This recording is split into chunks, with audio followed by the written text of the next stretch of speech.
শোবিজের নতুন আলোচনার ঝড়। চিত্রনায়িকা পরীমণি ও গায়ক শেখ সাদির প্রেমের গুঞ্জন যেন এবার নতুন মাত্রা পেল। চিত্রনায়িকা পরীমণির সঙ্গে তরুণ গায়ক শেখ সাদির প্রেমের গুঞ্জনের মধ্যে নতুন করে ঘি ঢাললেন নায়িকা নিজেই। সোমবার প্রকাশ পেয়েছে শেখ সাদির গাওয়া নতুন গান মনে নাই দয়া। মাত্র 12,000 টাকায় সুন্দরবন ভ্রমণ করুন, your tours and travels Bogura.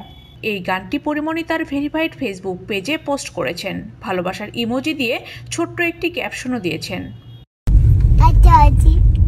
পরীমণির সেই ফেসবুক পোস্টে একজন মন্তব্য করেছেন, এভাবে সাদি ভাইকে স্যাকাটা না দিলেও পারত পরি।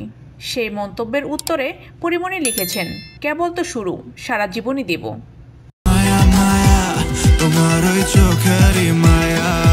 পরীমণির পোস্টে সাদা রঙের ভালোবাসার ইমোজি দিয়েছেন শেখ সাদি। এমন ইমোজিতে সন্তুষ্ট হননি পরীমণি, তা মন্তব্যে বোঝা গেছে। পাল্টা মন্তব্যে তিনি লিখেছেন, লাল লাগবে আবার।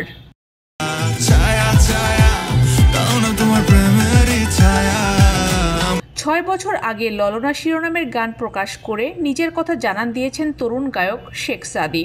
এরপর যথারীতিতে নিজের ইউটিউব প্ল্যাটফর্মে গান প্রকাশ করতে থাকেন।